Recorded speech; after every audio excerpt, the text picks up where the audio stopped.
Imagine this. You finally move into your dream home, a place you worked decades to afford. You're ready for peace, quiet, and a stress-free life. But before you can even unpack, a letter appears on your door, an HOA violation notice. Confused? So was I. But the real shock came when the HOA president, Linda, marched up to me, arms crossed, and said something that made my blood boil. You're not approved to live here. You need to leave. Wait, what? At first, I thought it was a joke. But she was serious. She thought she ran this neighborhood, that she could decide who stays and who goes. But what she didn't know, what she never even bothered to check, was that I wasn't just another homeowner. I was someone who had far more power than she ever imagined. This was about to get interesting. For years, I had worked tirelessly, saving every penny, cutting back on vacations, and skipping unnecessary luxuries so I could finally fulfill a lifelong dream, owning my perfect home. I wasn't looking for anything extravagant, just a peaceful, quiet place where I could enjoy my retirement, sip my morning coffee on the porch, and finally live in the comfort I had earned. The house I found was everything I wanted: a beautiful single-story property with a spacious yard, a well-maintained garden, and a friendly neighborhood. The real estate agent assured me it was a well-managed community with an HOA that keeps things in order. I didn't think much of it at the time. After all, I was responsible, I followed rules, and I wasn't the type to cause trouble. What did go wrong? The day I moved in, the air was crisp, the sun was shining, and for the first time in years, I felt true peace. As I carried boxes inside, a few neighbors waved and introduced themselves, giving me the impression that this community was exactly what I had hoped for, a place where people respected one another.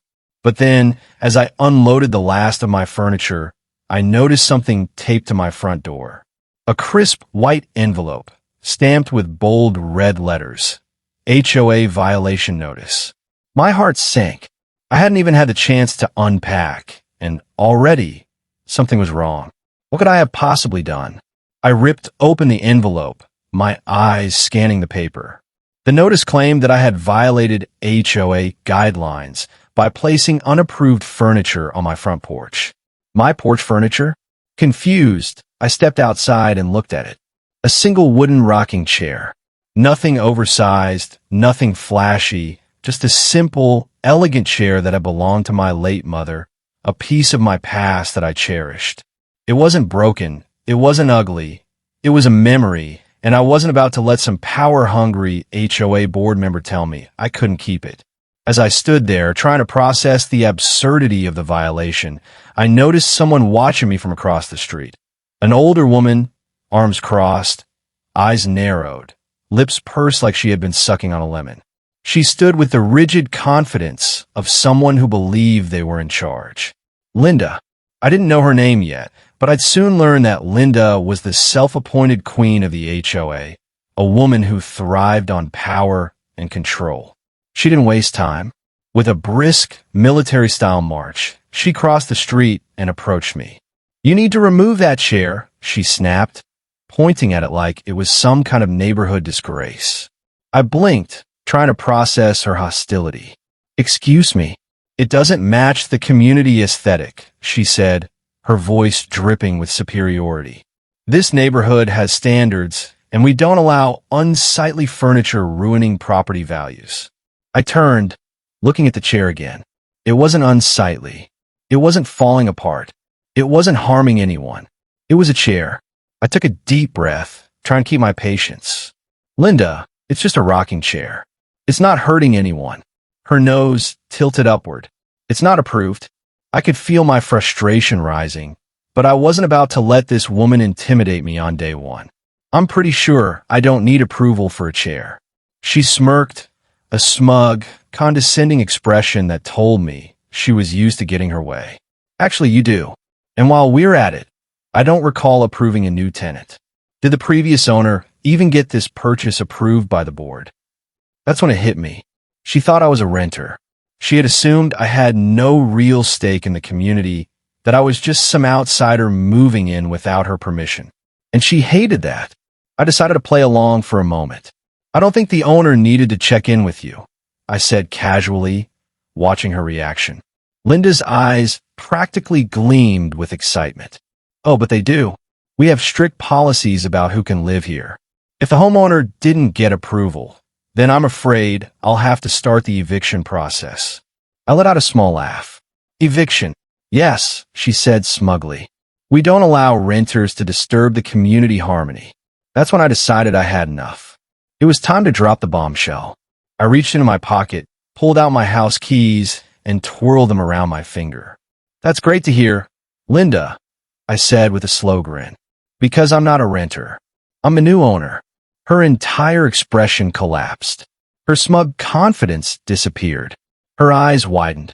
Her lips parted, then shut again like a fish gasping for air. You bought this house? She stammered. Paid in full, I confirmed. Signed, sealed, delivered. Her face turned pale, and in that moment I saw it, pure horror. Linda had just threatened to evict the owner of the house. And suddenly, everything changed. As if she hadn't just tried to bully me out of my own home, Linda's demeanor shifted instantly. She forced a fake, strained smile, her voice suddenly sweet and accommodating. Well, welcome to the neighborhood. I'm the president of the HOA, so if you need anything, you can come to me. I nodded, good to know, then turned and shut my door right in her face. But I wasn't naive. I knew this wasn't over. Sure enough, within days, the violation notices started pouring in. First, it was my porch light. Apparently, it was too bright. Then my trash bins, even though I put them out at the exact time required. Then my car, parked in my own driveway. It became clear Linda couldn't evict me, so she was going to make my life a living nightmare. Every morning, I found a new violation taped to my door. Linda was on a warpath, determined to prove I didn't belong here. But I wasn't about to roll over and let her win. I started documenting everything, photos, videos, timestamps. If she was going to play dirty, I'd be ready. One day, my neighbor, Mark, walked over with a grin. You really pissed off Queen Linda, he chuckled, nodding toward my latest violation notice. I sighed. I figured as much. She tried to evict me before realizing I owned the place. Now, she's just doubling down. Mark sipped his coffee, looking amused. She doesn't know you own more than just this place, does she? I smirked. Not yet. Linda assumed I was powerless, just another homeowner at her mercy. But what she didn't know was that I wasn't just a homeowner. I was a landlord. And in this neighborhood, I own not just one house, but 10, which meant that legally, I had more voting power than Linda herself. And she was about to learn just how much power I really had that I'd been watching, waiting, and documenting. Linda was drunk on power, convinced that her self-appointed authority was absolute. But what she didn't realize was that she had already lost before she even started. I had let her assume I was just another helpless homeowner at her mercy, a pawn in her little HOA game. But what she didn't know, what she never even bothered to check, was that I wasn't just the owner of this house. I was the owner of 10 houses in this very neighborhood. That meant legally I had more voting power in the HOA than she did. And in a game of control, that was a checkmate move. But I didn't want to reveal my hand just yet. Instead, I decided to let her dig her own grave. I kept playing along, collecting more proof, and letting her feel like she was winning. Every violation notice, every passive-aggressive letter, every time she went out of her way to try and make my life miserable, I took note. I had a plan, and when I struck, it would be swift and final. Linda had grown bolder, more aggressive. It was clear that simple harassment wasn't enough for her anymore. She wanted to humiliate me, to make an example out of me, to show the neighborhood that she was in control. So she pulled what she thought was her ace card, a mandatory HOA hearing where my so-called violations would be reviewed. The letter arrived with a smugly written note, informing me that I was to appear before the board to explain my repeated disregard for community guidelines. It was laughable, really. She thought this was her big moment, the final strike that would put me in my place. But what she didn't realize was that she had just walked straight into my trap. I prepared my case meticulously, printing out every ridiculous notice she had sent, compiling photo evidence that my property was in perfect condition, and, most importantly, gathering proof that she had been violating HOA rules herself. When the day of the meeting arrived, I walked in calm, composed, and carrying a thick folder of evidence. Linda, on the other hand, was already gloating, sitting at the head of the table like a queen addressing her subjects. But by the time I was done speaking, her smirk had completely vanished. I started slow, addressing each so-called violation she had accused me of. The porch chair? Completely within community standards. The trash bins? Moved well within the required time. The car? Parked legally on my own property. One by one, I dismantled her ridiculous complaints, holding up time-stamped photos as evidence. The other board members, who had clearly been growing tired of Linda's nonsense, shifted uncomfortably in their seats. Then, I delivered the killing blow. I pulled out a separate stack of papers, documents proving that Linda had been breaking the very rules she was trying to enforce.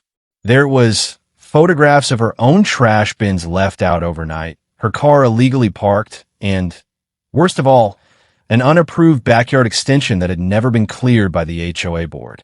The room fell silent, dead silent. Linda turned pale, her mouth opening and closing, no words coming out. She tried to argue, but it was too late. She had been caught red-handed, and now, the very people she had bullied for years were looking at her with suspicion and anger. But Linda wasn't done yet. No, she wasn't the kind of person to accept defeat gracefully. If anything, my public humiliation of her only made her more desperate. The next morning, a letter appeared in my mailbox, and when I opened it, I actually laughed out loud. It was an eviction notice. Yes, you heard that right.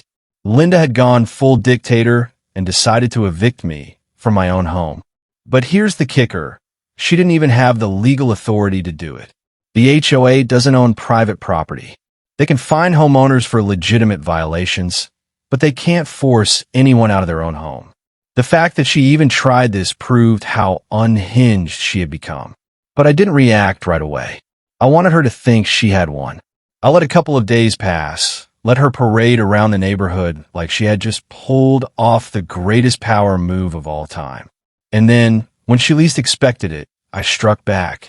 I walked straight into my lawyer's office, handed him the fraudulent eviction notice, and watched as his expression turned from disbelief to pure amusement. He chuckled, shaking his head. "She really thinks she can pull this off?" he muttered. What Linda had done wasn't just unethical, it was illegal. The eviction notice was completely fraudulent, not backed by any real authority, and had bypassed every legal channel. What she had done was grounds for a lawsuit, and a very expensive one at that. My lawyer wasted no time drafting a formal cease and desist letter, warning that if Linda didn't retract the fake eviction, she would be facing serious legal consequences. I had the document hand-delivered to her doorstep. That same day, I called for an emergency HOA vote of no confidence. With my multiple property ownership, I had the power to propose leadership changes, and with Linda's reputation in tatters, the community was ready to revolt. The meeting was brutal. Neighbors who had been too afraid to speak up before came forward with their own stories, recounting years of harassment, fines, and intimidation tactics Linda had used. The HOA board members, now fully aware of the liability she had become, turned on her. A vote was held, and in a landslide decision, Linda was removed from her position as HOA president. The final humiliation came just a week later. A for sale sign appeared in Linda's front yard. It was over. She couldn't handle living in a community where she had no control. She had been publicly disgraced, legally threatened, and stripped of her power. She had spent years terrorizing homeowners, and now she was the one being driven out. It was poetic justice. My neighbor Mark sent me a text with a picture of the sign and one word: victory. This wasn't just about me. It was about every homeowner who has ever been bullied by an overreaching HOA Every person who has felt powerless against a system designed to control rather than protect.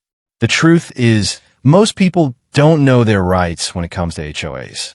They assume that just because someone is in a position of authority, they must be obeyed. That's not true. HOAs have rules, but those rules have limits. If you ever find yourself in a similar situation, document everything, know the bylaws, seek legal counsel, and don't back down. Bullies like Linda thrive on fear, but the moment you stand your ground, they crumble. With Linda gone, the HOA elected a new president, someone reasonable, fair, and actually interested in improving the community rather than controlling it. Rules were revised to prevent future abuse of power, and for the first time in years, the neighborhood felt peaceful. I sat on my porch one evening, rocking in my mother's chair, the same chair Linda had tried to make me remove, and watched as my neighbors finally smiled, waved, and enjoyed the place they called home. And that, my friends, is how you take down a power-hungry HOA tyrant.